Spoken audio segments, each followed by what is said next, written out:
Hello everyone, welcome back to my channel. Radhe Radhe, Om नमः शिवाय। सभी को कैसे आप सभी लोग? होप आप सभी बहुत अच्छे होंगे। आप लोग अपनी पढ़ाई वगैरह बहुत अच्छे से कर रहे होंगे।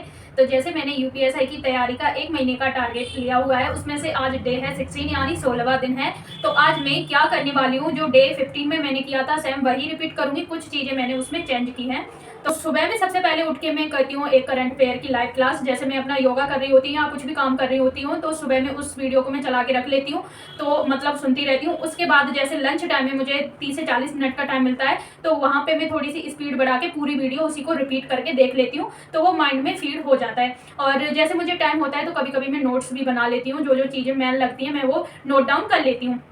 उसके बाद फिर मैं करती हूँ मैथ की क्लास। मैथ की क्लास करने के बाद फिर बाद में मैं करती हूँ हिंदी। तो अभी कई दिन से सुबह में मैं मैथ और हिंदी की क्लास कर रही हूँ, और शाम को मूल विधि और रीजनिंग की क्लास करती हूँ। तो मतलब एक टफ और एक इजी ऐसा लिया है, मतलब एक में ज़्यादा माइंड यूज करना पड़े और एक में कम। तो मैथ के लिए क्वेश्चन सॉल्व करने के लिए बहुत ज़्यादा माइंड का यूज करना पड़ता है, तो इसलिए मैंने अपने तरीके से ऐसे बना लिया कि सुबह में हिंदी करो और मैथ करो, और शाम को रीजनिंग और मूल विधि करो। क्योंकि ये तो थ्योरी बेस पे है, हिंदी और मूल विधि, तो इसलिए पहले मैं सुबह में हिंदी और मूल विधि करती थी, शाम को मैथ और रीजनिंग करती थी। तो बहुत ज़्यादा हेक्टिक हो जाता था कि मतलब मैथ में भी क्वेश्चन सॉल्व करने हैं और क्या कहते हैं रीजनिंग में भी। क्योंकि अगर देखो जैसे आपकी मैथ और रीजनिंग अच्छे तो कोई बात नहीं है, और मैथ और रीजनिंग वीक है तो फिर आप इसी तरीके से कीजिए, ठीक है। एकदम से ही भाई जुनून जुनून में आज तैयारी करने बैठे हैं और हमने टफ क्वेश्चन वगैरह ले लिए, कोई टॉपिक ऐसा ले लिया जो हमें समझ ही नहीं आ रहा है और हमने कभी पढ़ाई नहीं है। आप लोग बेसिक से तैयारी कर रहे हैं तो कोई भी चीज़ एकदम से एडवांस या टफ नहीं लेना। कोई भी टॉपिक आप लोग पढ़ रहे हैं तो पहले ईजी फिर मॉडरेट फिर एडवांस पे जाना है, ठीक है। अगर एकदम से ही आप कोई चीज़ टफ पढ़ेंगे या समझेंगे या मैथ में कोई भी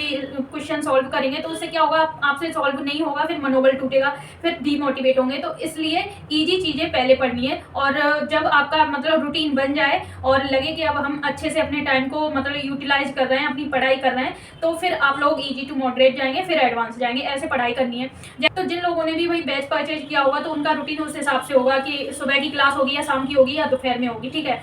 तो यही है। तो यूपीएसआई की तैयारी के लिए हिंदी आप पढ़ रहे हैं और आपके पास बुक है तो बहुत अच्छी बात है, और नहीं है और यूट्यूब से पढ़ रहे हैं तो देखो नवीन सर की क्लास भी बहुत अच्छी होती है और विवेक सर भी बहुत अच्छा पढ़ाते हैं, और एक चैनल और है मैं आप लोगों को बता दूंगी। लेकिन आज मैंने मतलब नवीन सर की पहले की क्लास अटेंड की थी, अभी लेटेस्ट तो कोई भी क्लास मैंने अटेंड नहीं की है उनकी, और मैंने कोई बैच भी नहीं ख़रीदा है। तो आप लोगों ने अगर ख़रीदा है तो बहुत अच्छी बात है, तो फिर प्रॉपर तरीके से आपकी तैयारी हो ही जाएगी। लेकिन उनकी वीडियो से मुझे आज बहुत अच्छे से समझ में आया।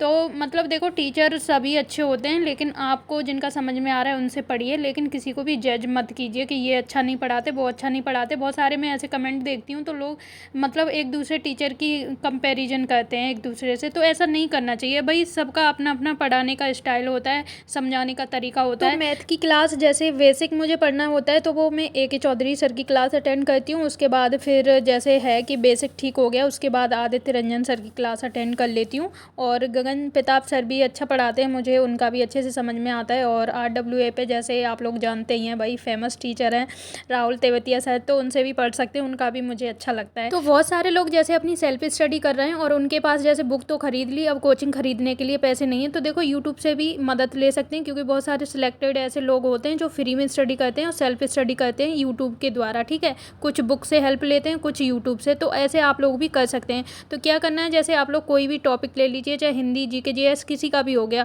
आप यूट्यूब पे सर्च करेंगे तो वहाँ पूरी की पूरी प्लेलिस्ट आ जाएंगी निकल के। फिर उसमें एक दो वीडियो देखिए हर चैनल पे, आपको किस टीचर का समझ में आ रहा है और कंटेंट कैसा है और कैसे पढ़ा रहे हैं, तरीका क्या है, उस हिसाब से जिसका भी अच्छा लग रहा है वहाँ पे नोट डाउन कर लीजिए, टाइम टेबल बना लीजिए, उस तरीके से पढ़ाई कर सकते हैं, ठीक है। बहुत सारे लोग ऐसे तैयारी करते हैं। तो आप लोग मेरे चैनल पे न्यू हैं तो सब्सक्राइब कर लीजिए, वीडियो को लाइक और शेयर कर दीजिए, और मुझे प्लीज़ सपोर्ट कीजिए, आपके सपोर्ट की बहुत ज़्यादा ज़रूरत है। तो जैसे मेरा वर्क है वो सारा दिन बैठने का ही है, जैसे चेयर पे बैठ के ही सारा कुछ काम करना पड़ता है, कभी कभी खड़े होके भी, और यहाँ पे भी मैं पढ़ती हूँ तो बैठ के ही पढ़ती हूँ। तो मेरी अब बैंड बज गई है, जैसे 15-16 दिन से मैं कंटिन्यू अपनी पढ़ाई कर रही हूँ, तो आज समझ में आ रहा है कि भाई जो UPSC SSC की पढ़ाई करते हैं ना, उन पर कितना प्रेशर होता होगा, कैसे अपनी पढ़ाई करते होंगे, 10-10 साल कैसे बैठ बैठ के पढ़ाई करते होंगे, क्या हालत होती होगी। मैं इतना योगा एक्सरसाइज करती हूँ तब अपने आप को थोड़ा मतलब ठीक रख पा रही हूँ, नहीं तो मेरी भी हालत ऐसी हो जा रही है कि कुछ टाइम बाद मैं हॉस्पिटल में एडमिट वॉमिट हो जाऊँगी। तो भाई इसके लिए भी मतलब टेबल प्रॉपर तरीके से जगह बैठने के लिए होनी चाहिए। अब जैसे दीवार से सट के बैठो तो नींद आने लगती है, मतलब एक प्रॉब्लम नहीं है पढ़ने के लिए।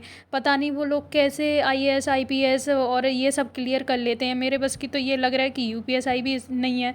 अब देखते हैं, कोशिश कर दी दोस्तों आज का जो मेरा टारगेट है वो कंप्लीट नहीं हो पाया। क्यों नहीं हो पाया? क्योंकि यहाँ पे थोड़ा 2-3 दिन से नेटवर्क इशू चल रहा है। अभी मौसम बहुत ज़्यादा खराब चल रहा है। जैसे 2 दिन पहले बहुत ज़्यादा आंधी आई हुई थी, उसमें बहुत ज़्यादा पेड़ पौधे और पिलर वगैरह टूट गए थे, तो लाइट का यहाँ पे इशू है। वैसे कभी लाइट नहीं जाती और अभी 2-3 दिन से ना बहुत टाइम के लिए लाइट चली जाती है और नेटवर्क भी बहुत ज़्यादा इशू हो रहा है। तो नेटवर्क इशू यानी यहाँ पे मैंने किसी का वाईफाई कनेक्ट कर रखा है, तो शाम को उसी से मैं क्लास करती हूँ। सुबह में जो मुझे नेट मिलता है उससे मैं अपनी क्लास कर लेती हूँ और वीडियो अपलोड कर लेती हूँ।